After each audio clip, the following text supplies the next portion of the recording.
Otros anuncios que el presidente Luis Abinader hizo en su alocución que merecen ser ponderados porque posiblemente van a requerir tomar medidas preventivas para que lo positivo del anuncio no derive en una externalidad negativa. Por ejemplo, en un momento se planteó que para estimular la producción agropecuaria se le iba a canalizar al Banco Agrícola 5.000 millones de pesos que se iban a prestar a una tasa de 0%. Cuando uno lo escucha, ese planteamiento, uno dice, oye, qué bien, mira, los agricultores van a tener acceso a financiamiento al 0%. Eh, Les cuento que uno de los principales tenedores de bonos de República Dominicana, cuando vio y leyó el discurso, me dijo, explícame esto, porque eso es una tasa de interés real negativa y cómo va ese banco a poder operar.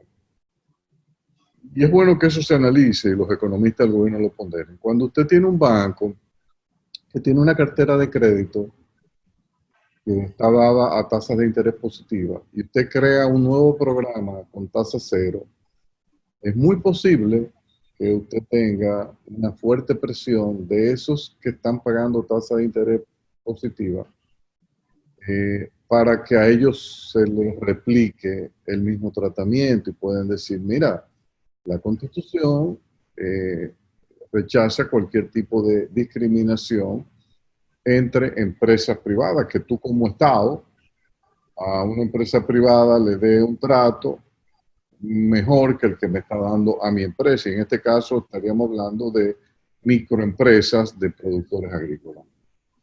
Y ahí se le puede crear un problema al administrador del Banco Agrícola, cómo lidiar con esto, o sea, porque ese es el problema que crean las exenciones, los privilegios, las tasas cero, que te crean una serie de incentivos que incluso gente que está pagando un préstamo de 100.000 pesos al 8%, de repente te dice, mira, préstame 200.000 pesos a la tasa cero, tú se lo prestas, coge de esos 200.000, 100.000 y paga el préstamo que tenía el 8%. Mira, ya te liquidé esto, pero ¿cómo? Si ya te lo liquidé. Y cuando tú vienes a ver, tú descapitalizas el Banco Agrícola. Y ya lo convierte no en un banco, sino en un canalizador de subsidios estatales, de, no de financiamiento, no, son subsidios. Porque posiblemente después, si tú no cobraste los intereses, el mensaje que tú le estás dando al que toma el financiamiento es que tú como Estado no valoras ni el capital que le está facilitando. Entonces, se crean toda una serie de incentivos perversos que cuando tú vienes a ver una medida muy bien intencionada, termina llevándose un banco y no logrando los objetivos que tú perseguís. Incluso, ¿cómo tú descartas que esos 5.000 millones de pesos, una parte no terminen de gente que diga, no, mira, yo tengo que importar una materia prima, véndeme $50.000? O sea que incluso alimentes un factor especulativo que en este momento uno quiere. Ese es un tipo de anuncio que yo diría que se debe tener bastante cuidado cuando se hacen y medir las consecuencias, porque de nuevo, ya nosotros somos un país ventana, o sea, nosotros nos están mirando desde fuera, porque tenemos casi 20.000 millones de dólares en bonos soberanos colocados fuera del país. Y lo que nosotros hagamos aquí, cualquier medida que hagamos, que tomemos, nos van a estar pidiendo explicación. Y no es fácil, no hay forma de uno decir que eso es una política que se puede defender. Entonces, creemos que las autoridades deben los economistas del gobierno que pusieron eso en el discurso del presidente, debieron ponderar eso con un poquito más de cuidado, porque de nuevo no estamos solos. Cuando las noticias antes viajaban por barco, a principios del siglo pasado, quizás tú lo podías hacer y cuando se venían a dar cuenta ya había pasado un año. Pero ahora el presidente habla y a los 3 segundos ya lo están escuchando al mismo momento. Entonces, no queremos que ese tipo de anuncios deriven en decisiones precipitadas de tenedores de bonos que puedan afectar a la República. De nuevo, creo que es importante que el gobierno defina cuáles van a ser las políticas en el ámbito de aquí a diciembre de, del déficit fiscal, de la magnitud del financiamiento que van a requerir. Yo tenía la expectativa de que el presidente iba a depositar el mismo 16 el proyecto de ley que autoriza la próxima emisión de bonos, porque entiendo que hay que andar rápido y ya yo entiendo que no le queda mucho tiempo para agotar lo del presupuesto complementario. Los últimos números que vi, creo que de ese presupuesto del financiamiento total del presupuesto complementario a final de julio, entiendo que ya le quedaba al gobierno unos 1.700 millones de dólares. De eso una parte la pueden colocar fuera, una parte aquí, pero tienen que ser muy claros y precisos y de definir qué es lo que van a hacer. Van a tener que definir qué tipo de negociación, conversación, guía van a tener con el Fondo Monetario. De nuevo, todos sabemos que la reforma tributaria no puede ir en este año, no puede ir en el año 21, pero tiene que tenerse lista la reforma. ¿Por qué? Porque hay que socializarla con los tenedores de bonos, con la calificadora, con los bancos de inversión y posiblemente con el Fondo Monetario Internacional. Yo sé que a muchos en el gobierno es normal, eh, le preocupe, le preocupa el tema de iniciar unas negociaciones con el fondo. Bueno, ya no es como antes, el fondo es bastante flexible y se acomoda, pero quizás estar acompañado del Fondo Monetario en esta coyuntura no es algo malo. De todas maneras, ya nosotros tomamos 650 millones de dólares del fondo, que ya se recibieron. En consecuencia, la posibilidad de que tengamos algún tipo de entendimiento o conversación con el fondo, incluso podría ser bien vista por las calificadoras de riesgo y los tenedores de bonos, porque da una señal de que hay un supervisor externo que va a estar garantizando que lo que va a hacer el gobierno está dentro de los patrones de razonabilidad que ellos esperarían. Sí, Andy, yo creo que el tema, como decíamos al inicio, de las emisiones de bonos van a ser críticas. De hecho, como bien tú dices, ya en la reformulación presupuestaria está contenida esta. Yo pensaba, Andy, que al igual que como se hace en el presupuesto, donde en el presupuesto se envía el presupuesto y junto ahí mismo se envía la aprobación de la emisión de bonos internacionales, pensé que se había hecho igual la reformulación. Por lo que te escucho parece que no, que todavía pasa, Parece tiene que que ir al Congreso. parece. Entonces, en ese caso, obviamente, como vi que se introduce esta nueva reformulación, quizá está esperando el gobierno hacerlo ya con ampliar esa parte de la emisión y hacer una sola aprobación, aunque se vaya en varias, en emisiones diferentes. ¿Ok? Acuérdate que creo que el anterior solamente tomaba en cuenta 2.800 millones, me parece que es, y creo que hubo unas emisiones locales en dólares ya, eh, para en moneda extranjera que se nutre de ese número. Entonces, ciertamente, lo ideal es sincerizar ese complementario, porque yo creo que eso fue un primer complementario, se está haciendo, se está terminando ya este segundo, y ahí ver cuáles van a ser las necesidades reales de financiamiento. Entonces, actualizar ese número de necesidades de financiamiento y con eso aprobar la reformula, aprobar el complementario junto con la ley de emisión de bonos. Entiendo que debería ser, digamos, que posiblemente es el próximo paso hacerlo así. Okay. Y caminar a la par de la agencia calificadora y de los organismos y de los bancos de inversión para ir también tanteando los apetitos que hay fuera de República Dominicana o internamente, como nosotros lo vayamos a hacer, pero lo que es una realidad, dime. Lo único, Jackie, que hay que tener en cuenta es que a veces nosotros pensamos en Dominicana que somos los dueños y controladores del tiempo. Mira, es bueno que los ministerios encargados de recibir las calificadoras tengan una conversación con ella de cuándo plantean, están pensando venir al país o si van a hacer la revisión de la calificación tener una idea de cuándo la harían.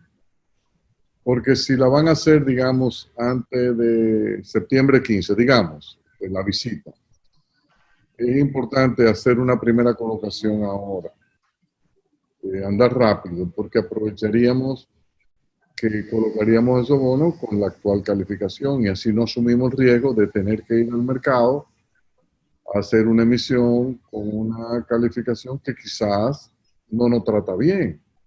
Lo otro es, nosotros tenemos elecciones, o sea, hay elecciones en los Estados Unidos a principios de noviembre.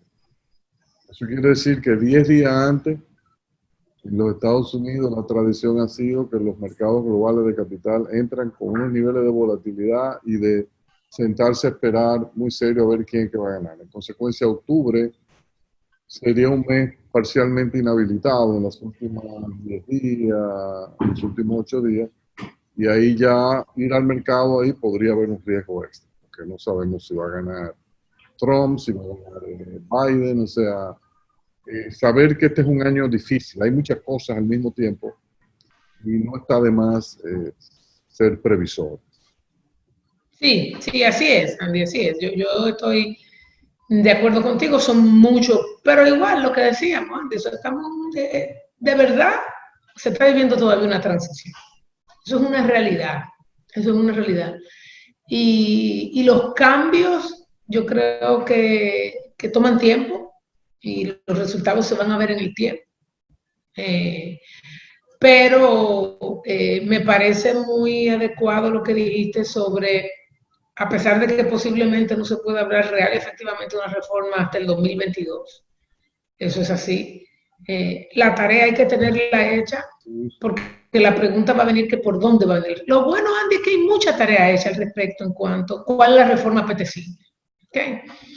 Creo, en el mismo plan de gobierno decía, bueno, mira, como sin pandemia, yo quisiera demostrar un poco que mi gestión del gasto público no COVID, ¿verdad? O sea, las decisiones que impactan en el mediano plazo el gasto público, ¿okay? Sinergia de instituciones, etcétera.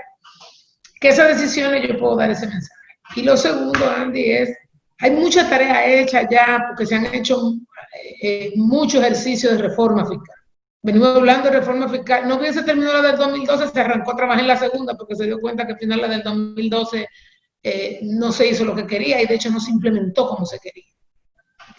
En muchas medidas que no se llegaron a implementar, etc. Y desde ese momento y cuando se llegó en 2016, ya se venía con una discusión de reforma y desde el 2016 en adelante ya han habido muchos escenarios de reforma.